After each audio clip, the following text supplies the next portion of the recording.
Buenas tardes a todos, mi nombre es Jaime Rincón Tous, yo soy médico residente del Servicio de Medicina Interna. Me gustaría hablarles un poco de púrpura trombocitopénica idiopática o también conocida como trombocitopenia inmune. Esta clase va destinada principalmente a estudiantes de medicina o estudiantes de enfermería o estudiantes de las carreras de la ciencia de la salud. Quisiera brindarles un poco el punto de vista de un médico clínico con respecto a esta patología hematológica.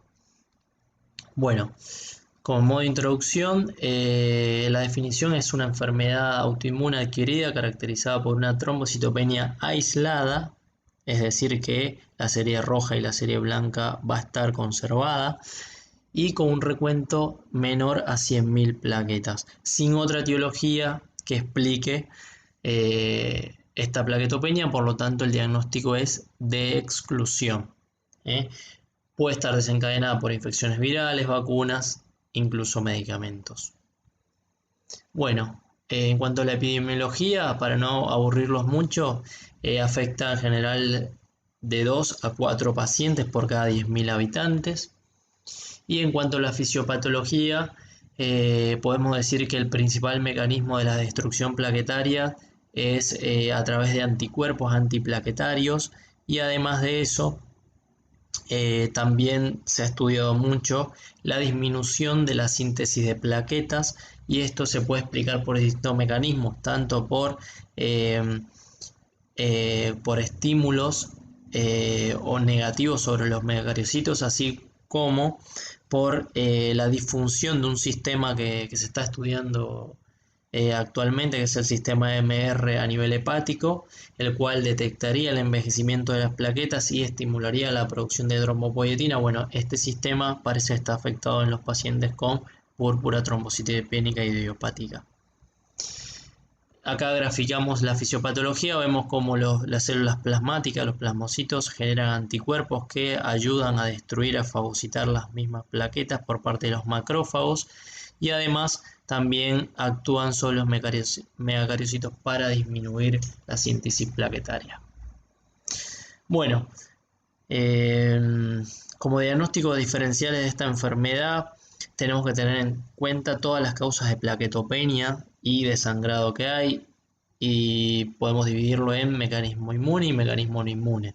Dentro del mecanismo inmune podemos citar algunas muy importantes y muy estudiadas, como lo es la infección por HIV, en que también puede tener plaquetopenia aislada, al igual que el virus hepatitis C, virus hepatitis B y otras infecciones. También hay muchos fármacos que pueden producir plaquetopenia, esto es muy importante.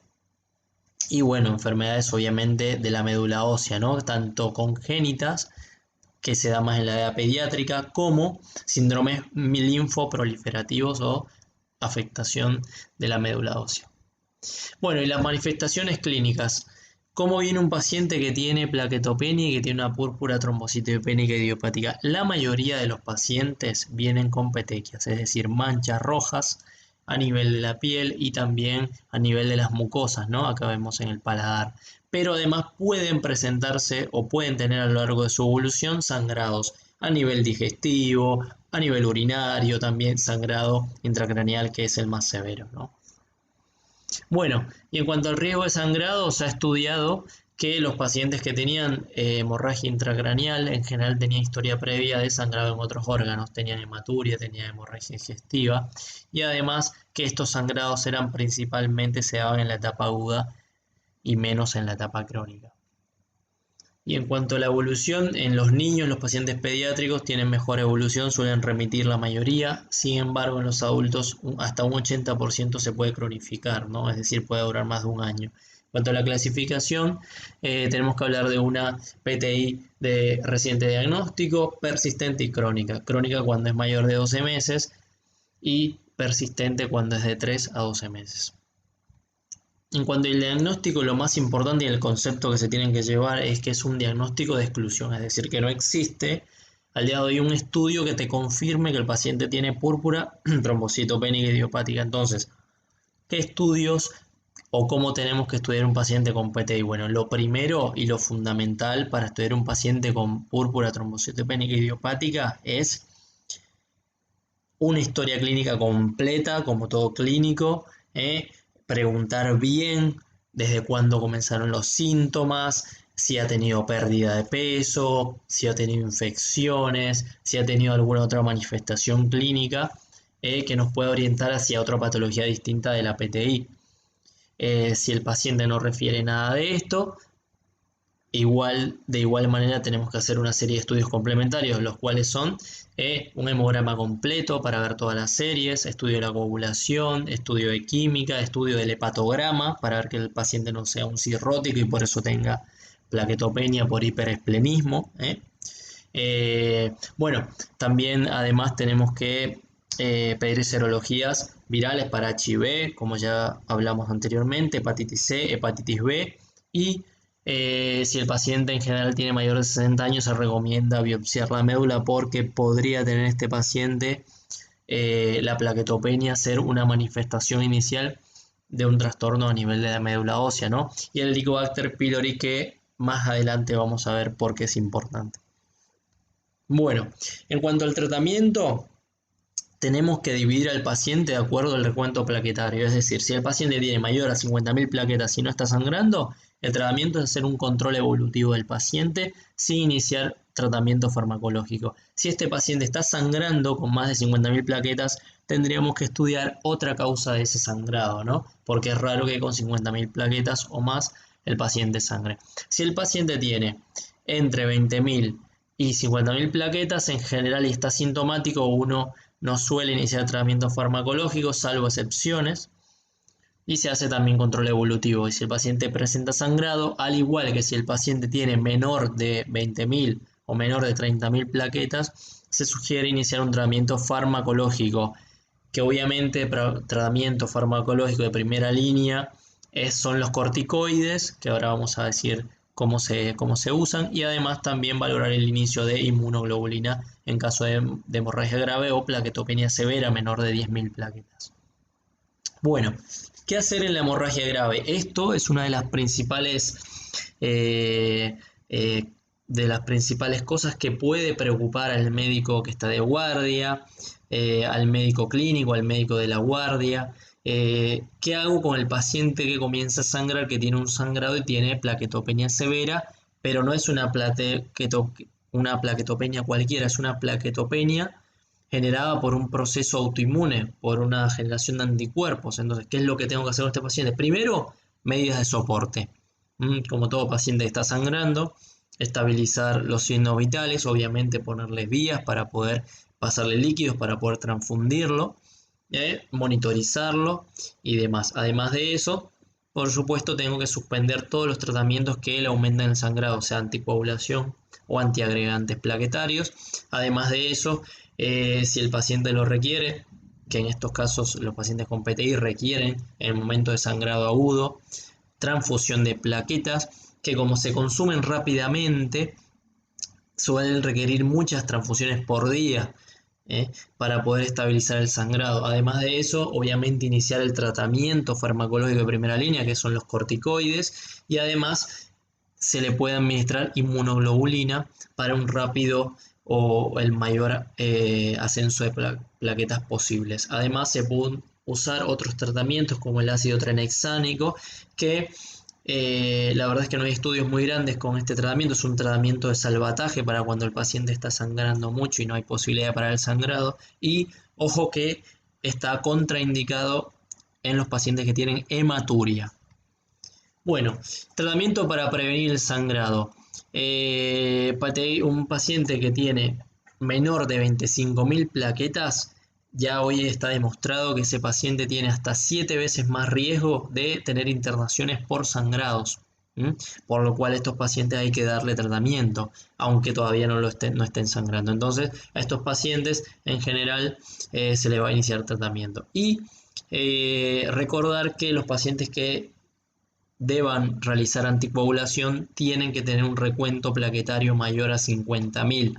Es decir, no está contraindicada la anticoagulación en los pacientes con PTI, pero tienen que tener mayor de 50.000 plaquetas porque si no el riesgo de sangrado es muy alto. Bueno, hablemos individualmente de los tratamientos más importantes hasta hoy en día, y sabemos que los corticoides sigue siendo el tratamiento de primera línea y su mecanismo de acción es reducir la capacidad fagocítica de los macrófagos sobre las plaquetas y además disminuyen la producción de anticuerpos, ¿no? Las dosis que se usan actualmente son muy variadas. Hay estudios que han trabajado en dexametasona 40 miligramos en bolos por 3 a 4 días, que se pueden repetir estos bolos, y otros trabajos que hablan de deltisona o prednisona de 0,5 a 2 miligramos kilo durante 2 semanas continuas. La verdad que no hay diferencias muy grandes entre las distintas dosis de corticoides, pero en general son dosis altas que se usan para observar una respuesta. Bueno, la inmunoglobulina. La inmunoglobulina es una molécula o son moléculas que lo que hacen es actuar sobre la región Fc de los anticuerpos antiplaquetarios y de esta manera disminuye su acción sobre las plaquetas. En general se usa cuando el paciente está sangrando, tiene menor de 10.000 plaquetas. La dosis es 1 gramo kilogramo, se usan distintos esquemas, se puede usar en 2 días seguidos, 2-4 días seguidos, y en general su efecto comienza desde el primer al cuarto día, con un aumento significativo de las plaquetas en el 80% de los pacientes, pero este efecto es limitado y no suele superar la semana, ¿no? Es un tratamiento que uno pueda usar de una forma transitoria para la emergencia, para el momento de que el paciente tenga muy alto riesgo de sangrado, pero habitualmente no es un tratamiento que se sostiene a lo largo del tiempo. Bueno, y estos medicamentos que se han comenzado a usar en los últimos 10 años y se han hecho muchos estudios en los últimos 10 años, que son los análogos de receptor de trombopoyetina, los más conocidos, el Trombopac y el Romiplastin, el Trombopac que se da por vía oral y es una ventaja, y el Romiplastin que se da de manera subcutánea. Básicamente, decir de ellos que lo que hacen es aumentar el recuento plaquetario, pero que en general requieren dosis de mantenimiento. Tiene un buen perfil de seguridad en todos los estudios y cada vez desplazan más a otras técnicas o otros tratamientos como la esplenectomía y el rituximab. Los mayores y los principales efectos adversos que están descritos, sobre todo en el Trombopac, son la cefalea y alteración de las transaminasas. Y ojo con los pacientes asiáticos que en general requieren la mitad de la dosis habitual.